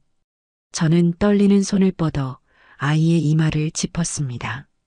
유리벽처럼 차가울 것이라 생각했던 아이의 피부는 미열이 남아있어 오히려 따뜻하게 느껴졌습니다. 그 온기에 그제야 제 눈에서 참았던 눈물이 폭포수처럼 쏟아져 내렸습니다. 하준아, 내 강아지 할미야. 할미 목소리 들려? 할미가 미안해. 할미가 다 잘못했다. 저는 아이의 작은 손을 붙잡고 하염없이 울었습니다. 며느리는 침대 반대편에 서서 아이의 얼굴을 쓰다듬으며 속삭였어요. 내 아들 우리 아가 엄마가 미안해. 엄마가 정말 미안해. 공부만 시켜서 미안하고 미끄럼틀 못하게 해서 미안해. 다음 세상에 태어나면 우리 하준이 하고 싶은 거 다 하게 해줄게. 제발 눈 한 번만 떠봐. 응? 아들은 아이의 발치에 서서 차마 아이를 만지지도 못하고 그저 어깨를 들썩이며 울기만 했습니다. 아빠가 미셔리해서 미안하다. 아들 아빠가 더 강하지 못해서 너를 지켜주지 못해서 정말 미안해. 우리의 울음소리와 사죄가 병실을 가득 메웠습니다. 하지만 아이는 아무런 대답이 없었어요. 그때였습니다. 아이의 심박수를 알리던 기계음이 점점 더 느려지기 시작했습니다. 의사와 간호사들이 다급하게 움직이기 시작했지만 우리는 그저 지켜볼 수밖에 없었습니다. 그리고 마침내 길고 날카로운 삐소리가 병실을 갈랐습니다. 모니터 위를 오르내리던 녹색 선은 이제 아무런 미동도 없는 평평한 직선이 되어 있었습니다. 오전 11시 42분. 이하준 환자 사망 확인하였습니다. 간호사의 목소리가 멀리서 들려오는 것 같았어요. 며느리의 처절한 울음소리가 중환자실을 가득 메웠습니다. 안 돼. 안 돼. 우리 하준이 데려가지 마. 안 돼. 그녀는 거의 실성하여 아이의 몸을 흔들었고 간호사들이 달려와 그녀를 말려야만 했습니다. 저는 소리내어 울지 못했습니다. 그저 아이의 손을 붙잡은 채 고개를 떨구고 온몸으로 흐느낄 뿐이었어요. 제 지독한 복수극은 가장 사랑하는 손주의 죽음이라는 너무나도 참혹하고 잔인한 결말로 막을 내리고 있었습니다. 하준이가 떠난 후의 시간은 마치 필름이 끊긴 영화처럼 기억이 드문드문합니다. 저는 어떻게 중환자실을 나왔는지, 어떻게 장례식장으로 향했는지 잘 기억나지 않아요. 그저 누군가에게 이끌려 기계처럼 움직였을 뿐입니다. 슬픔이 너무나 크면 오히려 현실 감각이 마비되어 버리는 모양입니다. 정신을 차렸을 때 저는 하준이의 작은 영정 사진 앞에 서 있었습니다. 장례식장에서 가장 작은 방이었어요. 영정 사진 속 아이는 낯설게 웃고 있었습니다. 제가 몰래 놀이터에서 찍어주었던 그 사진이었습니다. 며느리는 아이의 사진을 고르라는 장례 지도사의 말에 우리 아들 웃는 사진이 없어요. 다 억지로 찍은 사진밖에라며 오열했고 저는 그때 제 낡은 휴대전화 속에 잠들어 있던 이 사진을 떠올렸습니다. 아이의 유일하게 행복했던 순간이 아이의 마지막 가는 길을 배웅하게 된 것입니다. 조문객은 거의 없었습니다. 유치원 선생님과 친구 엄마 몇몇이 찾아와 어색한 위로를 건네고는 금방 자리를 떴고 아들의 회사 동료 몇몇이 와서 봉투만 내밀고 돌아갔죠. 제 여동생도 연락을 받고 한달음에 달려왔습니다. 저를 보자마자 동생은 제 손을 붙잡고 함께 울어주었어요. 언니 미안해. 내가 말을 너무 심하게 했어. 이런 일이 있을 줄도 모르고. 저는 동생의 사과에 아무런 대답도 할 수 없었습니다. 그저 고개를 저을 뿐이었죠. 이제 와서 누구를 탓하고 원망한들 무슨 소용이 있겠습니까? 모든 것이 부질없는 짓이었습니다. 며느리는 거의 실신 상태로 영안실 구석에 쓰러져 있었고 아들은 멍한 눈으로 조문객들을 맞았습니다. 모든 장례 절차는 실질적으로 제가 도맡아 처리해야만 했어요. 장례 지도사와 장지에 대해 상의하고 조문객들의 식사를 챙기고 복잡한 서류들을 처리했습니다. 한때는 저들을 완벽하게 무너뜨리는 것이 제 삶의 목표였는데 이제는 완전히 무너져 내린 그들을 일으켜 세우고 있는 제 자신이 참으로 기구하게 느껴졌습니다. 이틀간의 짧은 장례가 끝나고 발인 날이 밝았습니다. 우리는 작은 유골함을 품에 안고 화장장을 나섰어요. 아이를 위한 작은 자리를 마련해 준 곳은 도시에서 한참 떨어진 한적한 수목장이었습니다. 우리는 작은 나무 아래에 아이의 유골함을 묻고 그 위에 작은 비석 하나를 세웠습니다. 사랑하는 아들 이하준, 이곳에 잠들다. 비석에 새겨진 짧은 문구를 보며 며느리는 또다시 무너져 내렸습니다. 모든 절차가 끝나고 우리는 아들 내외가 살던 변두리의 낡은 빌라로 돌아왔습니다. 문을 열고 들어서는 순간 집안을 가득 채운 아이의 흔적들이 날카로운 칼이 되어 우리 모두의 심장을 후벼 팠습니다. 현관에는 아이가 신던 작은 운동화가 놓여 있었고 거실 바닥에는 아이가 가지고 놀던 로봇 장난감이 뒹굴고 있었죠. 며느리는 현관에 놓인 아이의 신발을 끌어안고 우리 아들 여기 있었네. 엄마랑 집에 가자 하며 오열했고 아들은 더 이상 버틸 힘이 없는지 그 자리에 주저앉아 버렸습니다. 저는 그들을 그곳에 참아 둘 수가 없었습니다. 그날부터 며칠간 저는 그 집에서 함께 머물렀어요. 그들을 위해 밥을 하고 빨래를 하고 흐트러진 집을 치웠습니다. 하지만 우리가 함께하는 공간은 침묵만이 가득했습니다. 우리는 한 지붕 아래 있었지만 각자의 지옥에 갇혀 있었죠. 며칠이 지난 어느 날 밤이었습니다. 저는 더 이상 이렇게 살 수는 없다고 생각했어요. 거실에 널브러진 하준이의 장난감들을 하나씩 주워 담기 시작했습니다. 뭐 하시는 거예요, 어머님? 제 행동을 본 며느리가 놀라 제게 달려왔습니다. 치워야지. 이렇게 두고 어떻게 살아? 산 사람은 살아야지. 안 돼요. 이건 우리 하준이 물건이에요. 아무것도 건드리지 마세요.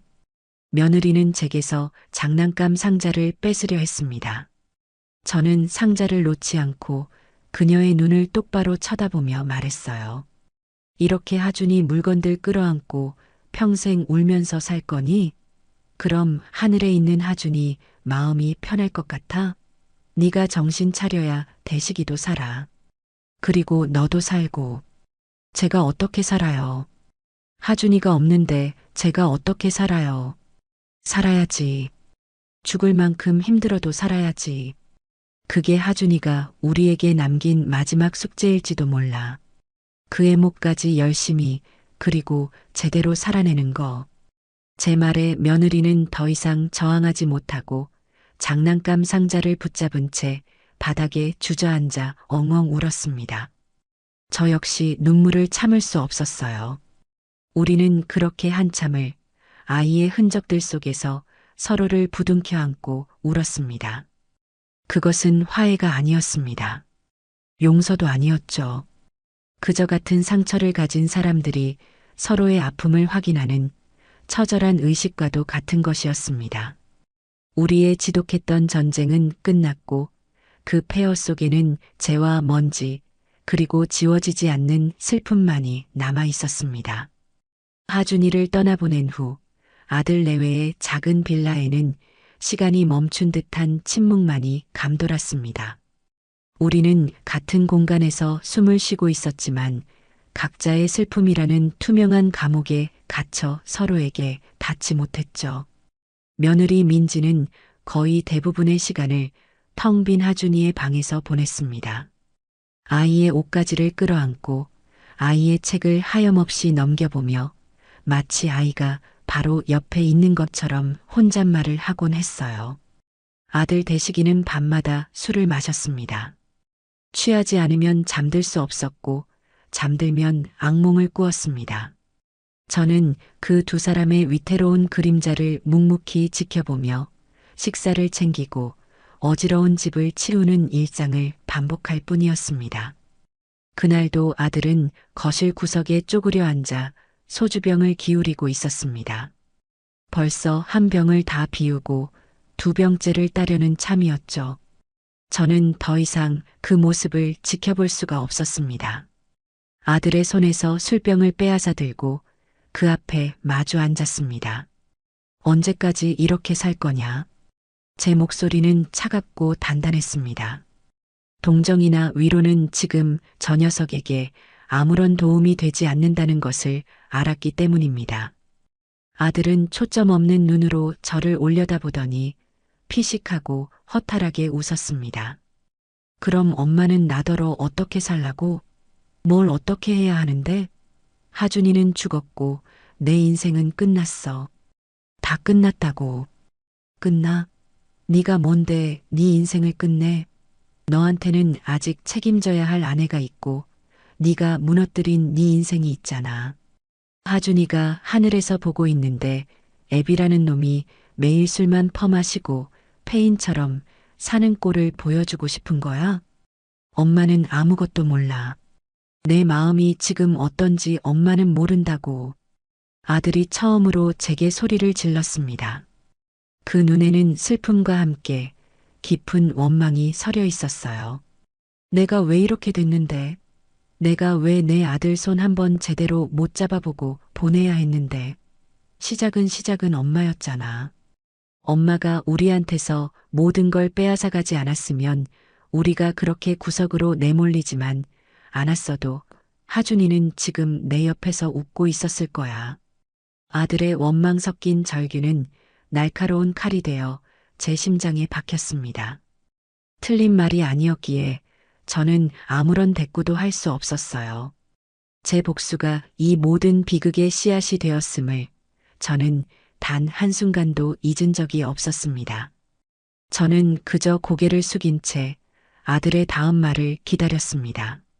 잠시 후 아들은 스스로의 말에 놀란 듯 금세 기세가 꺾인 목소리로 흐느끼기 시작했습니다. 아니야, 엄마. 미안해. 내가 미쳤나 봐. 엄마 탓이 아닌데. 다 내 탓인데. 내가 못난 놈이라서, 내가 약해 빠진 놈이라서 모든 게 다 나 때문이야. 아들은 어린아이처럼 바닥에 엎드려 엉엉 울기 시작했습니다. 그 울음속에는 지난 수십 년간 쌓아온 그의 모든 후회와 자책이 담겨 있었죠. 내가 잘못했어, 엄마. 엄마가 민지한테 그렇게 내쫓길 때 내가 막았어야 했는데 무서웠어. 민지를 잃을까봐 무서웠고 내 안락한 삶이 깨질까봐 무서웠어. 그래서 엄마를 외면했어. 세상에서 가장 비겁한 아들이었어, 내가. 사업이 망하고 집에서 쫓겨났을 때도 나는 엄마를 원망했어. 엄마가 조금만 우리를 용서해줬으면 좋겠다고 왜 저렇게 독하게 굿이나 원망만 했어. 그 모든 게 다 내 잘못으로 시작된 일인데 내가 조금만 더 떳떳한 아들이고 든든한 남편이었다면 우리 가족이 이렇게 망가지지는 않았을 텐데. 내가 우리 하준이를 죽인 거야, 엄마. 내가 죄인이야. 아들은 제 앞에서 자신의 모든 약함과 어리석음을 고백했습니다. 저는 자리에서 일어나 그런 아들의 등을 말없이 쓸어주었어요. 그리고는 조용히 말했습니다. 그래, 너는 약했고 어리석었고 비겁했다. 하지만 그 모든 걸 인정하고 이렇게 울고 있는 지금 너는 더 이상 비겁한 놈이 아니야. 울고 자책하는 건 오늘로 끝내라. 내일부터는 살 방법을 찾아야지. 죽은 하준이를 위해서라도, 남은 민지를 위해서라도, 그리고 네 자신을 위해서라도 다시 일어서야지. 내가 옆에서 도울게. 그날 밤 우리는 아주 오랜 시간 동안 이야기를 나누었습니다.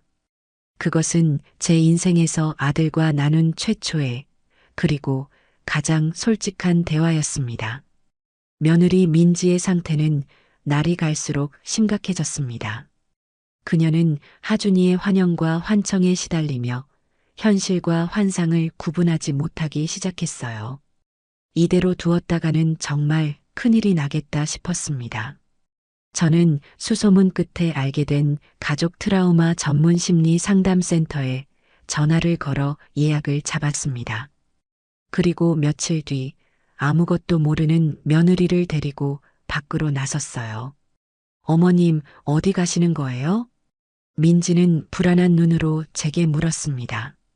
저는 그녀의 손을 잡고 최대한 부드러운 목소리로 말했어요. 바람 좀 쐬자. 너랑 나랑 단둘이. 우리 그동안 못했던 이야기도 좀 하고. 상담센터가 있는 건물 앞에 도착했을 때 민지는 그제야 제 의도를 알아차리고는 그 자리에 주저앉아 버렸습니다. 싫어요, 안 갈래요. 저 미친 사람 아니에요. 저 괜찮아요. 민지야.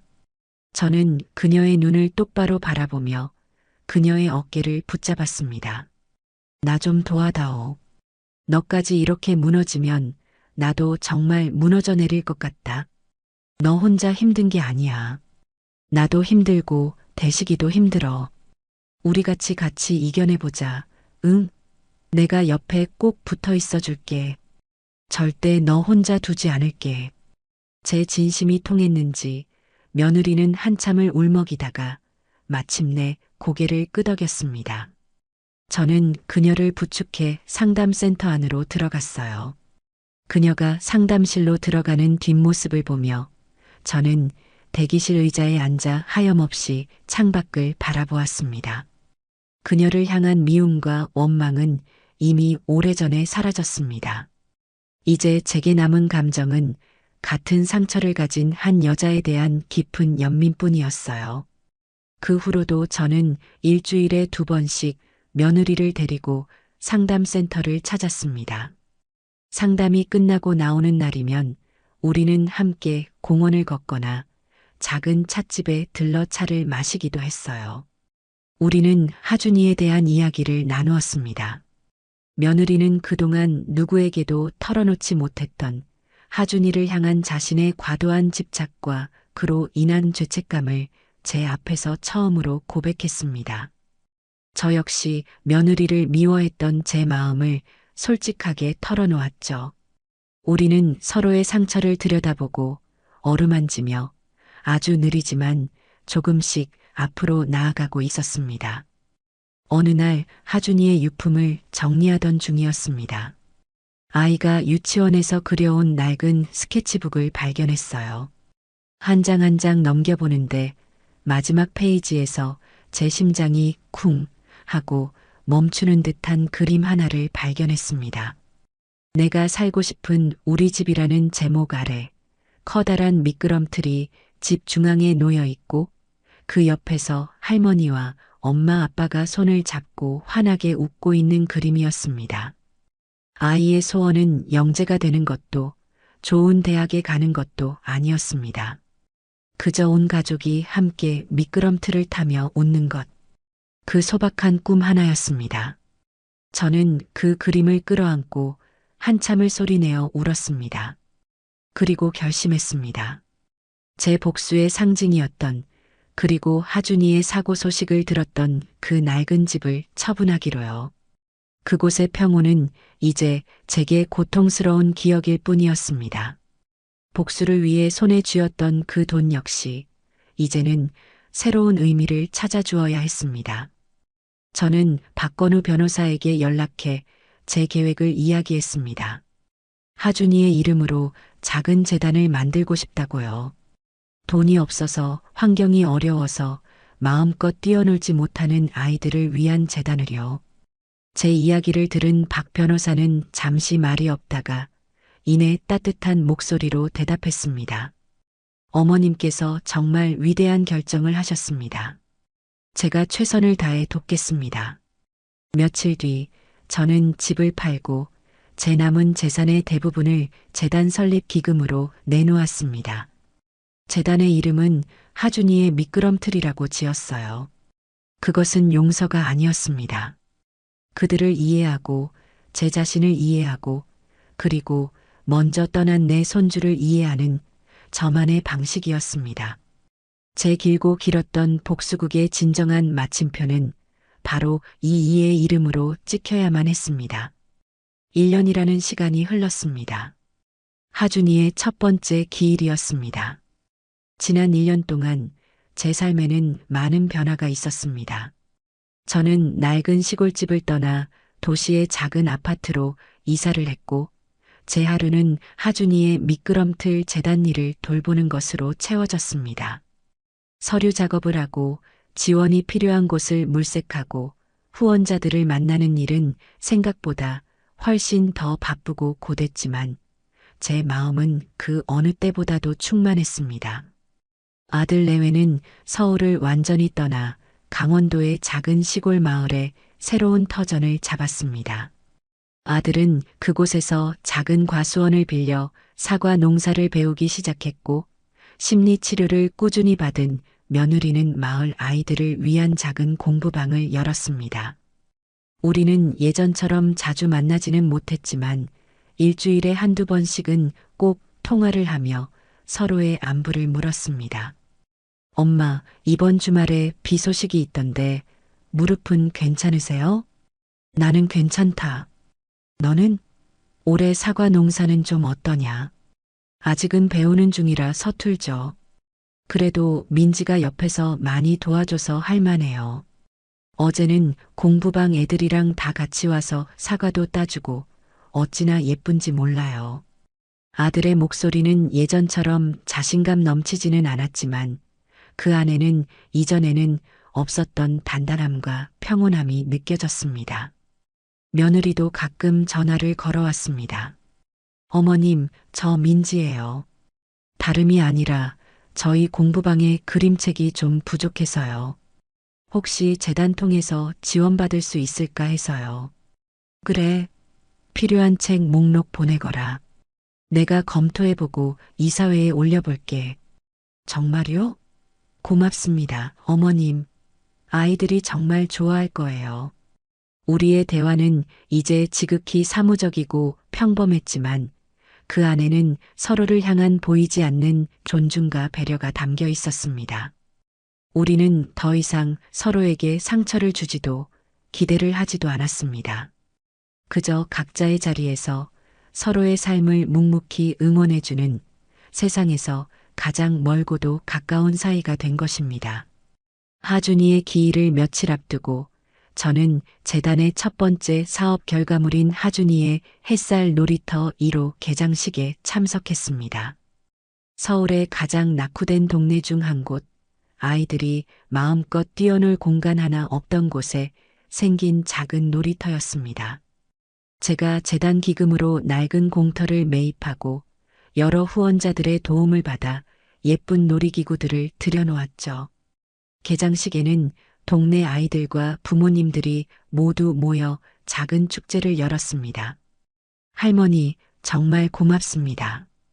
우리 동네 애들은 놀 데가 없어서 늘 위험한 차도에서 공을 찾는데 이제 안심하고 놀릴 수 있겠어요. 한 아이의 엄마가 제 손을 잡고 눈물을 글썽이며 말했습니다. 저는 그저 웃으며 고개를 저을 뿐이었죠. 아이들은 약속이라도 한 듯 가장 먼저 미끄럼틀로 달려갔습니다. 까르르 하고 터져나오는 아이들의 웃음소리가 놀이터를 가득 메웠습니다. 저는 그 모습을 보며 제 옆에서 하준이가 함께 웃고 있는 것 같은 착각에 빠졌습니다. 그래, 하준아. 너는 떠났지만 너의 웃음은 이렇게 수많은 친구들의 웃음으로 다시 태어났단다. 제 복수가 앗아간 것이 한 아이의 생명이었다면 제 참회가 피워낸 것은 수많은 아이들의 웃음이었습니다. 그것이 제가 평생 짊어지고 가야 할 마음의 빚이자 유일한 위안이었습니다. 그리고 마침내 하준이의 기일. 우리는 1년 만에 하준이가 잠들어 있는 수목장에서 다시 만났습니다. 아들과 며느리는 지난 1년의 시간이 고스란히 느껴지는 조금은 촌스럽고 건강한 모습이 되어 있었어요. 우리는 함께 아이의 작은 묘비 앞에 국화꽃 한 송이씩을 내려놓고 한참을 말없이 서 있었습니다. 더 이상 통곡도 절규도 없었습니다. 그저 가슴속 깊은 곳에서부터 차오르는 그리움을 각자의 방식으로 삼켜낼 뿐이었죠. 수목장을 나와 우리는 근처의 작은 식당으로 향했습니다. 어색한 침묵 속에서 식사가 시작되었지만 이내 아들이 먼저 입을 열었습니다. 엄마, 저희 내년에 사과나무 몇 그루 더 심어보려고요. 대출을 좀 받아야겠지만 해볼 만할 것 같아요. 그래, 잘 생각했다. 민지는 공부방은 할 만하고. 네, 어머님. 아이들이 저를 잘 따라줘서요. 얼마 전에는 군에서 주최한 글짓기 대회에서 저희 공부방 아이가 상도 탔어요. 하준이 생각이 많이 났지만 그래도 참 기쁘고 보람있더라고요. 우리는 그렇게 각자의 삶에 대해, 미래에 대해 덤덤하게 이야기를 나누었습니다. 더 이상 과거에 얽매여 서로를 핥히지 않았습니다. 식사를 마치고 각자의 길로 헤어지기 전 며느리가 제게 다가와 조용히 말했습니다. 어머님, 정말 고맙습니다. 그 한마디에 지난 세월의 모든 아픔과 원망이 담겨 있었고 또 씻겨나가는 듯 했습니다. 저는 대답 대신 며느리의 어깨를 가만히 두드려 주었습니다. 저는 다시 혼자가 되어 버스를 타고 도시의 집으로 돌아왔습니다. 차창 밖으로 빠르게 스쳐 지나가는 풍경들을 바라보며 저는 제 길고 길었던 여정을 되돌아보았습니다. 저는 복수에 성공했지만 모든 것을 잃었습니다. 그리고 모든 것을 잃은 그 폐허 속에서 아주 작은 희망의 씨앗 하나를 발견했죠. 우리는 예전으로 돌아갈 수 없을 겁니다. 하지만 우리는 각자의 자리에서 서로를 이해하고 각자의 몫만큼의 삶을 살아낼 것입니다. 그것이 먼저 떠난 하준이가 우리에게 바라는 유일한 소원일 테니까요. 버스가 터널을 빠져나오자 눈부신 가을 햇살이 제 얼굴 위로 쏟아져 내렸습니다. 그럼에도 불구하고 우리의 삶은 계속될 것입니다.